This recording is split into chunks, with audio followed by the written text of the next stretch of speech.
Coming up today, after weeks of arduous negotiations, lawmakers finally agree on the details of a bill to cut pension allowances for retired public workers. The draft law will be put up for a vote on Thursday. The chief nuclear envoys of South Korea, the US and Japan agreed to continue pressurizing North Korea to abandon its nuclear program and search for ways to encourage the regime to engage in dialogue.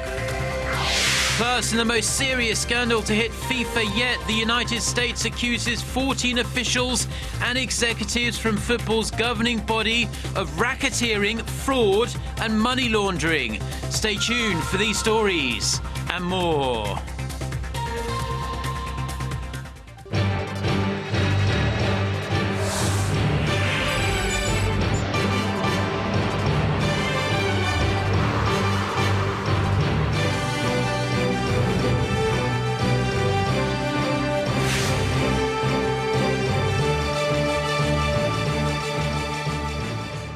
Hello to our viewers around the world. It's 6 a.m. on Thursday, May 28th here in Seoul. Thanks as always for joining us.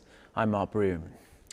We start with the breakthrough in the deadlock at the National Assembly. Korea's two main rival parties have finally agreed on the details of a reform bill that will cut pension payouts to retired public sector employees. Lawmakers are scheduled to put the draft bill up for a final vote later today. Our Jim Young-gil starts us off. Korea's ruling Saenuri Party and the main opposition New Politics Alliance for Democracy will put the Public Employee Pension Reform Bill to a vote before the full parliament on Thursday. If the pension reform bill passes, public officials will have to pay more while in service, and they'll receive less after retirement. The plan is expected to save the government an estimated $9 million per day. Regarding the national pension scheme for the general public, the rival parties agreed to continue their discussions via the creation of a new panel of experts, in addition to a parliamentary committee they agreed on earlier. Once the parliamentary committee and the panel of experts are created, we will undertake negotiations seriously to reform the national pension system. The two parties have been at odds over whether to change the national pension scheme to cover 50% of pre-retirement income, up from the current 40%. The opposition party also withdrew its demand for the resignation of Korea's health and welfare minister, but said his claim about an increased taxpayer burden as a result of raised pension payouts was regrettable. Health and Welfare Minister Moon Hyung-pyo must take responsibility for making groundless arguments about our stance and saying that increasing national pension payouts will be a burden on the nation's finances. Also on Thursday, lawmakers will vote on more than 50 economy-related bills that were put off last month, after last-minute disagreements on the pension bill canceled voting. Jim Young-gil, Arirang News. South Korea, the United States and Japan have agreed to work closely together to pressure North Korea to abandon its nuclear program while continuing efforts to pursue dialogue with the regime. The agreement was reached during a trilateral meeting of the country's chief nuclear envoys in Seoul on Wednesday. Hwang Sang-hee reports. South Korea, the US and Japan are set to ramp up pressure on North Korea. Speaking to reporters in Seoul, U.S. Chief Nuclear Envoy Sang Kim said that's one of the agreements reached at Wednesday's trilateral meeting. I think we agree that we should be exploring all opportunities to increase pressure in terms of better, stronger implementation of existing sanctions, but also looking at all other opportunities and avenues to increase pressure. The talks come amid heightened tensions on the peninsula following North Korea's claims over progress in its nuclear program and testing of a submarine-launched ballistic missile. Refusing to comment on the authenticity of the claims, Kim said Washington submitted a letter to the UN Security Council Sanctions Committee expressing U.S. concerns. At the same time, the officials said they will not stop their active efforts to bring North Korea back to the stalled six-party nuclear talks. As we agree on the importance of holding meaningful dialogue with North Korea, we exchange views that we will continue such bilateral and multilateral efforts. While the multilateral dialogue has been stalled for over 6 years, the officials outlined the importance of maintaining five-party unity with China and Russia. South Korean envoy Hwang Jung-guk stressed that Beijing is on the same page with the three allies on North Korea's nuclear ambitions. China opposes North Korea's nuclear development. It holds the same position with South Korea, the U.S. and Japan on not tolerating North Korea's nuclear program. The South Korean and American envoys will fly to Beijing on Thursday for talks with their Chinese counterpart, Woo Da-wei. Hwang Sang-hee, Arirang News. North Korea has released a video in support of its claim to have successfully test-fired a submarine-launched ballistic missile. The North is thought to be trying to counter speculation that earlier photos of the claimed launch had been manipulated, but analysts already have their doubts over the authenticity of this new video. Our Connie Kim reports. A missile surges from what looks like an underwater submarine. With a loud explosion, the missile breaks the surface of the water, flying into the sky. Shortly after, the screen fills with flames indicating the missile has exploded. The North's propaganda website, 우리민족끼리, released its 2-minute video footage on Wednesday, an effort to back up its claim to have successfully test-fired a submarine-launched ballistic missile, or SLBM. The video captions read, "North Korea's ballistic missile can directly target Guam and Hawaii. Pyongyang can create chaos in Seoul with just 1 or 2 of its missiles hitting the capital city. The SLBM will make the combined South Korea-U.S. defense system useless, and its strategy for North Korean invasion will fall apart." However, the authenticity of the video has not yet been confirmed. The video quality is poor, and the footage of the missile breaching the water is unnatural. Its release follows international skepticism over the success of Pyongyang's test firing earlier this month. South Korea said it was an ejection test, not a firing test. The U.S. and China echo the sentiment, saying Pyongyang has not successfully test-fired an SLBM and is at the very early stages of developing this weapon. Connie Kim, Arirang News. A senior U.S. official says President Park Geun-hye's visit to the United States next month will serve as an opportunity to enhance bilateral ties in the fields of economy and security. The U.S. State Department's Asia Policy Chief Daniel Russell made the remark during a seminar in New York on Wednesday, stating that President Park's visit will strengthen mutual cooperative relations on areas like security, economy, energy and climate change, while discussing cooperation on new areas such as cyberspace. Russell also called for an improvement in relations between Korea and Japan, saying he hoped Washington's 2 most important allies in Asia build friendlier ties based on an acknowledgement of historical facts. It has emerged that all cases of so-called collective self-defense were undertaken in a foreign territory, and this is raising fresh concerns over Japan's controversial security bills that aim to expand the scope of its military's activities. Speaking at a special parliamentary committee session on legislation for peace and security in Tokyo on Wednesday, Japanese Foreign Minister Fumio Kishida said, of the 14 cases of collective self-defense that have been reported to the UN, all were exercised in foreign territory, mostly on land and a few in international waters. However, adding to the confusion, on the same day, Japanese Prime Minister Shinzo Abe stated that Japan would not deploy its self-defense force troops to foreign countries or to their territorial waters, even if these security reform bills are enacted. Collective self-defense is the right to engage in military activities overseas if one's allies are under attack. An appeals court in South Korea has ruled slightly in favor of local authorities in a tax refund suit against US-based Lone Star funds. At the center of this dispute is the purchase of a skyscraper in the heart of Seoul.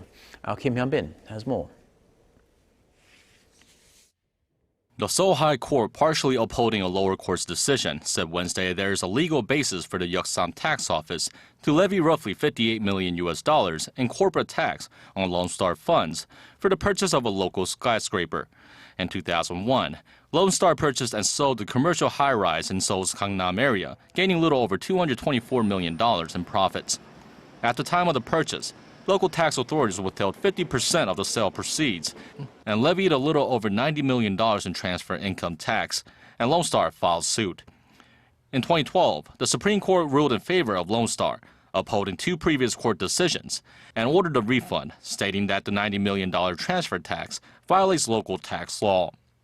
The local tax authorities challenged the ruling, which prompted Lone Star to file a countersuit to cancel the tax.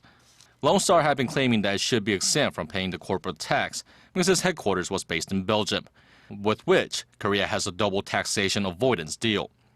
In Korea's first investor-state dispute case, which wrapped up on Saturday in Washington, Lone Star is suing the Korean government for nearly $4.7 billion, claiming that it was forced to pay unfair taxes, and sell off its stake in Korea Exchange Bank at a loss in 2012. The second round of hearings is set to resume on June 29th. Kim Hyun-bin, Arirang News. Now, Korea aims to boost public corporations' efficiency by funneling resources into key sectors. The Finance Ministry says public corporations will initially be streamlined in three sectors, namely infrastructure building, agricultural and fisheries and cultural areas. And this will be done by transferring some operations to the private sector. This plan will affect 52 corporations and institutions, shuffle some 5,700 personnel and relocate $6.9 billion in state funds. Also, in the fourth quarter of this year, the government will carry out another reshuffle in 6 other areas. This will include R&D, education and energy. Korea's global competitiveness has improved this year, with the country scoring pretty decent marks in terms of corporate sector efficiency and economic growth. Now, this is according to the 2015 World Competitiveness Yearbook, released by Swiss-based Institute for Management Development. And it has Korea ranked 25th this year, and that is 2 spots higher than Japan. Korea ranked high in terms of technology and scientific infrastructure, employment and domestic economic conditions, but didn't do as well in terms of management activities, consumer prices, business-related laws and overall labour market conditions. The report showed the United States retaining the top spot, followed by Hong Kong, Singapore and Switzerland. Another case of Middle East respiratory syndrome has been confirmed in Korea, lifting the total number of patients now to 5. But as our Han Da-eun explains, health authorities are reassuring the public that the risk of an outbreak is very unlikely. The 5th person to contract the disease is the doctor who treated the first patient. After developing a high fever and diarrhea, he was taken to an isolation ward for testing on Tuesday, where he was confirmed positive for the virus. This is the 5th MERS case in Korea in 7 days, since the first was confirmed last Wednesday. It may seem like the virus is spreading fast, but the Korea Centers for Disease Control and Prevention says the possibility of the rare disease spreading to other parts of the nation is very low. That's because the primary source of infection for all the confirmed cases is one person, the first patient. There has been no secondary or tertiary infection. Authorities have quarantined the doctor's family members in their homes while maintaining the home quarantine for the roughly 60 people who have had any kind of contact with the first 4 patients. In order to enhance the efficiency of the home quarantine, we have deployed more welfare workers to watch over them. Meanwhile, one more person suspected of having contracted the disease has been taken to a designated hospital for tests in Jeollabuk-do province. She's known to have stayed at Doha Airport in Qatar, where a number of MERS cases have been reported, for 2 hours during transit before landing in Korea. The CDC, however, downplayed speculation that the virus is spreading quickly, saying her symptoms are closer to an average cold than MERS. The test results are expected on Thursday. Han Da-eun, Arirang News. Now to the latest scandal engulfing the world's football governing body FIFA, and prosecutors in Switzerland have launched a criminal corruption probe into the 2018 and 2022 World Cup bids after 9 FIFA officials and 5 executives were arrested by Swiss police on Wednesday by the request of the US government. The 14 face charges of racketeering, conspiracy and corruption. FIFA Vice President Jeffrey Webb is among those arrested, but FIFA President Sepp Blatter was not charged. Now, US Attorney General Loretta Lynch said all of those arrested had corrupted world soccer.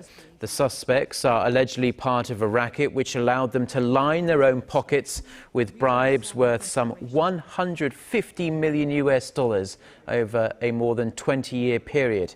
Lynch says the bribery and corruption extended from the sale of TV rights to voting for which countries should be awarded the right to host the World Cup.